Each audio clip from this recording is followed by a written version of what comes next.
Surprisingly, over 90% of viewers haven't subscribed yet. If you're enjoying the content, hit that subscribe button. It motivates us to keep creating and helps us never miss an upload. I always thought life had a strange sense of humor. Sometimes it gives you exactly what you want, just so it can snatch it away in the cruelest way possible. For years, I believed I was living the dream. A good job, a house that felt like home, and a wife I trusted more than anyone in the world. But one random afternoon when I decided to come home early from work, everything I thought I knew about love, family, and loyalty unraveled before my eyes. That day started like any other. I was at work, buried in emails and endless reports when my boss told me the project we had been grinding on was being delayed. He told me to take the rest of the day off, relax, recharge, maybe surprise my wife with an early dinner. I thought it was a blessing in disguise. I missed my wife. We'd both been so busy lately that quality time had become rare. So I grabbed my things, got into my car, and drove home with a smile on my face, thinking I was about to brighten her day. When I pulled into the driveway, I noticed something odd. There were a couple of extra cars parked out front, cars that I recognized instantly. They belonged to my in-laws. My wife's parents weren't the type to show up unannounced, and when they did visit, they usually called ahead. Something about it felt strange, but I brushed it off as maybe they wanted to surprise us, or perhaps they had some family news. I walked up to the front door, unlocked it, and stepped inside. That's when I saw them. My wife's parents sitting stiffly on the couch, her sister in the armchair, and my wife pacing the floor like she was preparing for a speech she didn't want to give. The air was heavy, awkward, like everyone had been talking about something before I walked in and suddenly hit pause. "Hey," I said, setting my briefcase down and trying to lighten the mood. "What's going on? Family meeting?" No one laughed. No one even smiled. My wife froze mid-step, her eyes darting to me with a kind of fear I had never seen before. Her mother looked at the floor. Her father crossed his arms tightly, and her sister bit her lip like she was trying to keep herself from speaking. That's when I felt it. Something was wrong. Very wrong. "Why are you all here?" I asked again, slower this time, my voice firmer. My wife took a deep breath and finally spoke. "There's something I need to tell you, something I should have told you weeks ago, but I didn't know how." I didn't like the way she said it. I didn't like the way my stomach churned as I waited for her next words, and then she said it. Words so absurd, so unreal that for a moment I thought I was in some twisted dream. "I'm pregnant," she said, her voice trembling.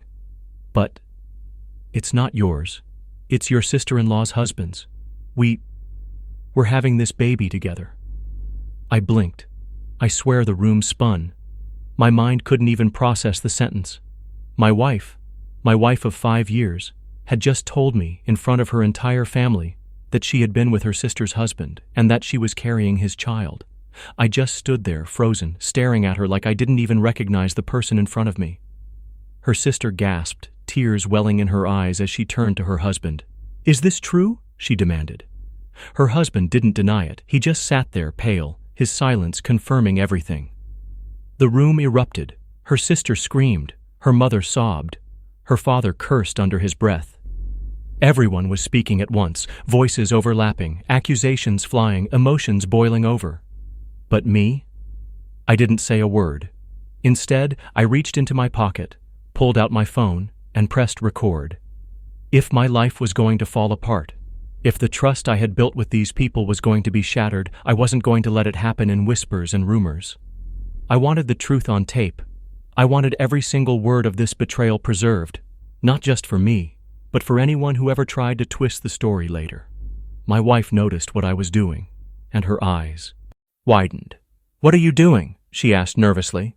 I didn't answer. I just held the phone up casually, pretending like it didn't matter, and let it capture every detail: her confession, the silence of her guilty brother-in-law, the pain on her sister's face, the disbelief on her parents' faces.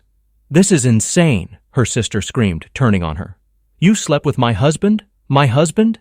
And you're carrying his baby? What the hell is wrong with you?" My wife broke down crying, trying to defend herself, saying things like, "I didn't mean for this to happen," and "It just happened." But the excuses didn't matter. Nothing could make sense of the madness she had just unleashed. Her father finally stood up, his voice booming over the chaos. You've disgraced this family. Both of you." He pointed at his daughter and son-in-law, his face red with rage. "How could you do this under our roof to your own blood?" And still, I said nothing. I sat down on the edge of the couch, phone recording in hand, and let them all tear each other apart. But inside, something in me had shifted, something cold and calculated. I wasn't going to scream. I wasn't going to cry. I wasn't going to give them the satisfaction of seeing me broken. I was going to let them dig their own graves. The truth was already out. The damage had already been done. And now, I had everything I needed. Her confession, his silence, the family's reaction, all recorded, all undeniable. I didn't know exactly what I was going to do with it yet, but I knew one thing. My wife thought she had control of this situation. She thought she could drop this bomb and somehow convince me, convince everyone, that it was something we'd all just accept. She was wrong. Because what none of them realized in that moment was that this wasn't the end of my life. It was the beginning of hers unraveling. And when the dust settled from that night, when the shouting finally stopped and everyone went home, I looked at my wife one last time and said the only words I had spoken all evening. "You just destroyed everything, and I'm going to make sure the whole world sees it." Then I turned off the recording, slipped my phone back into my pocket, and walked out of the house, leaving her in the ruins of the secret she thought she could keep forever. When I walked out of that house, I wasn't sure what my next move would be. My hands were shaking, my heart pounding, and my entire body felt like it was carrying the weight of betrayal I never asked for. But one thing was certain. I wasn't going to let myself be the victim in this story. My wife thought she could humiliate me, take away everything I believed in, and still have some sort of control. No, not this time. That night, I drove around aimlessly for hours. My phone buzzed constantly. Calls from my wife, texts from her family, even a couple of messages from my sister-in-law. I ignored them all. I needed silence. I needed to breathe. And most of all, I needed to think. I pulled into a small diner just outside of town, ordered a coffee, and sat in the corner booth with my phone. I replayed the recording I had made earlier, making sure the sound was clear. Every word came through. Her confession, her sister's shock, her father's rage. It was all there. Solid, undeniable proof of everything that had been said. As I listened, an idea started to form. My wife wanted to control the narrative. She probably thought she could spin the story, blame it on confusion, or call it a mistake. But I had something stronger than excuses. The truth. By the time I finished my second cup of coffee, I knew what I was going to do. I wasn't going to confront her again. I wasn't going to argue. I was going to let her destroy herself. All I had to do was put the truth in the right hands. The next morning, I woke up in a cheap motel room. I hadn't gone back home. I couldn't stomach sleeping in the same house with her, not after everything. I checked my phone, and the notifications were endless. Voicemails from her, texts filled with, "Please call me, we can fix this, and don't do anything you'll regret." Fix this? She actually thought there was a way to fix what she had done. I laughed bitterly and opened the recording again. This time I clipped out the silence, cleaned up the audio, and made it easy to hear every detail. When I was satisfied, I saved it. Then, with one simple click, I sent it to my sister-in-law. If anyone deserved to know the full truth without filters, it was her. Less than 5 minutes later, she called me. She was crying so hard she could barely breathe. "Thank you," she said through the sobs. I knew something was wrong. I knew he was lying to me, but I couldn't prove it. Thank you for showing me I wasn't crazy. She promised me she would take it from there, and I believed her. The pain in her voice was sharp, but behind it was strength. She wasn't going to let them get away with it either. By the end of that day, the recording had spread. My sister-in-law had played it for her closest friends, then for her extended family, and soon enough, people in our community started whispering. My wife and her brother-in-law weren't just exposed, they were infamous. When I finally checked social media, I nearly laughed out loud. People were posting vague statuses about some families being ruined by betrayal and the truth always coming out. I didn't have to say a word. The truth was doing all the work for me. Meanwhile, my wife was blowing up my phone even more. She begged me not to share the recording any further, saying it would ruin lives. The irony was too rich. She hadn't worried about ruining lives when she betrayed me. She hadn't worried about her sister's life, her family's trust, or my heart. Now suddenly, she cared. No, it was too late. That weekend I went back to the house, not to reconcile, but to gather my things. She was waiting for me, standing in the doorway, tears streaming down her face. "Please," she whispered, blocking my way. "We can get through this. I know I hurt you, but I love you. I don't want to lose you." I stared at her like she was a stranger. "You should have thought about that before you destroyed everything." She grabbed my arm desperately. "He doesn't even mean anything to me. It was a mistake. You're the one I want. You're the one I love." I pulled my arm away, walked past her, and went straight upstairs. I packed my clothes, my documents, the few things that were mine, and carried them out to my car without another word. The look on her face when I closed the trunk said it all. She finally realized she had lost me, for good.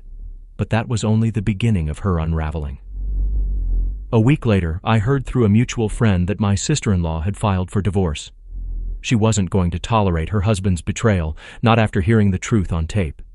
Her husband had been kicked out of their house, cut off financially, and served with papers that made his head spin. He showed up at my job one day, begging me to let it go, saying I had ruined his life. I looked him straight in the eye and said, "You ruined your own life. I just pressed record." As for my wife, her reputation was in tatters. Her parents, who had once adored her, now barely spoke to her. Her mother called me privately one evening, apologizing for everything and admitting she was ashamed of her daughter's choices. Her father told me he couldn't even look at her without feeling anger. It wasn't just family either. At her job, people whispered behind her back. She had once been respected, admired even. Now she was the subject of gossip she couldn't escape. Everywhere she turned, someone knew. And no matter how much she tried to deny it, the recording was out there. Undeniable and permanent. I didn't lift a finger. I didn't spread rumors. I didn't shout my pain from rooftops. All I did was press play, and the truth spread like wildfire. And as I sat in my new apartment weeks later, boxes still unpacked around me, I realized something.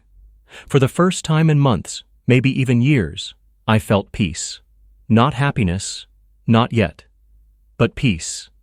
Because while my wife and her sister's husband were busy watching their worlds collapse, I was free.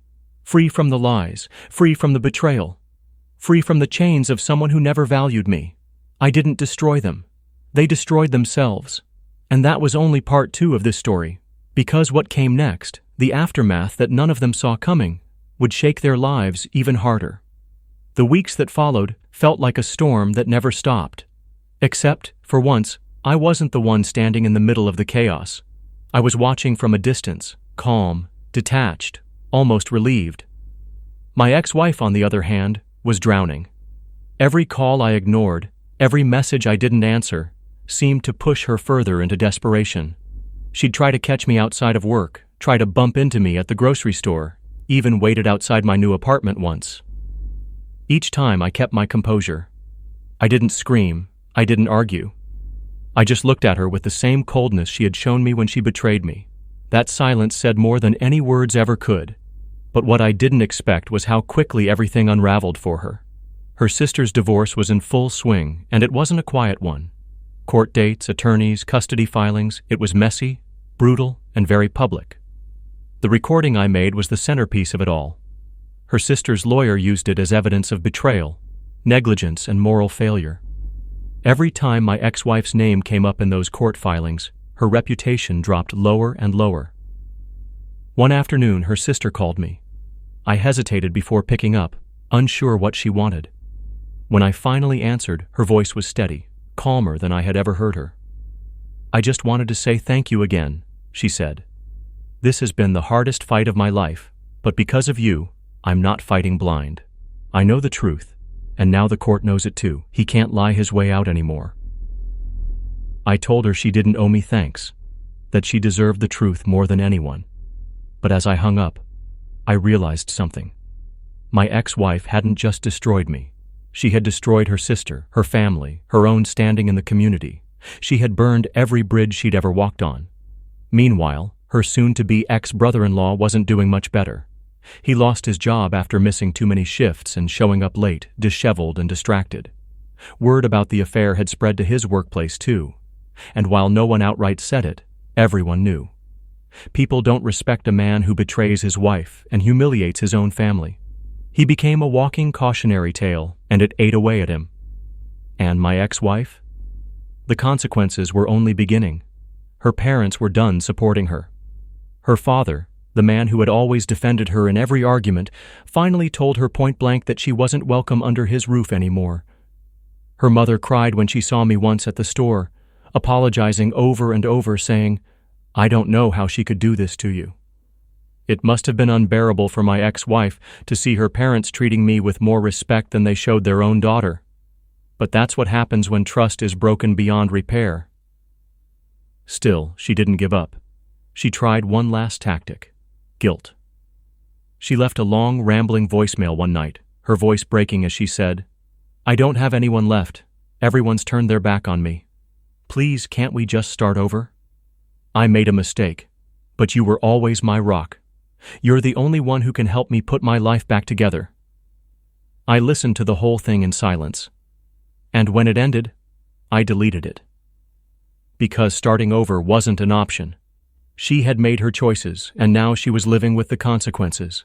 By the third month after the fallout, the situation had reached its peak. The divorce between her sister and her brother-in-law was finalized, with full custody awarded to her sister. He was left with nothing but debt and shame. My ex-wife, by now, had been asked to resign from her job due to personal issues that had become too distracting for the workplace. In other words, her scandal had followed her there, and her bosses wanted nothing to do with it. I didn't lift a finger. Not once. I didn't push for revenge. I didn't expose her further. I didn't need to. She and her accomplice had destroyed themselves with their own actions, and I just let the truth speak. But perhaps the most satisfying moment came unexpectedly. I was at a family gathering, my cousin's birthday party. Laughter filled the room, kids were running around, and for the first time in a long while, I felt like I belonged somewhere again. That's when my ex-wife's father approached me. He put a hand on my shoulder and said quietly, "Son, you may not be part of the family by marriage anymore, but you'll always be part of ours by respect." What she did was unforgivable, but how you handled it, with calmness, with dignity, I've never been prouder of a man in my life. I'll admit, those words hit me harder than I expected. I didn't want their approval, but knowing they saw me for who I was, not just the betrayed husband, but someone who stood tall despite everything, it meant more than I could say. As the months turned into half a year, the storm finally quieted. My ex-wife faded into the background, living in a small apartment, cut off from most of her old life. Her sister thrived, rebuilding her future with her kids, stronger than ever. And me? I found myself finally letting go of the anger. One night, sitting on my balcony, watching the city lights, I thought back to the moment I had hit record on my phone. At the time, I hadn't realized how much power that simple act would hold. It wasn't just about catching her confession. It was about reclaiming control, about reminding myself that the truth matters, that I mattered. And as I sat there, I realized something else. This wasn't just a story of betrayal. It was a story of survival, of refusing to let someone else's lies define me, of walking away, even when it hurt, and choosing peace over chaos. Because in the end, the best revenge wasn't shouting or fighting or plotting. The best revenge was silence. It was living well. It was watching them destroy themselves while I built myself back stronger. My ex-wife thought she could control me, trap me in her web of lies, and use me as her safety net. But she was wrong. I wasn't her safety net. I was the one who walked away. And while she lost everything, I gained something priceless. Freedom. Freedom from lies. Freedom from betrayal. Freedom to start over.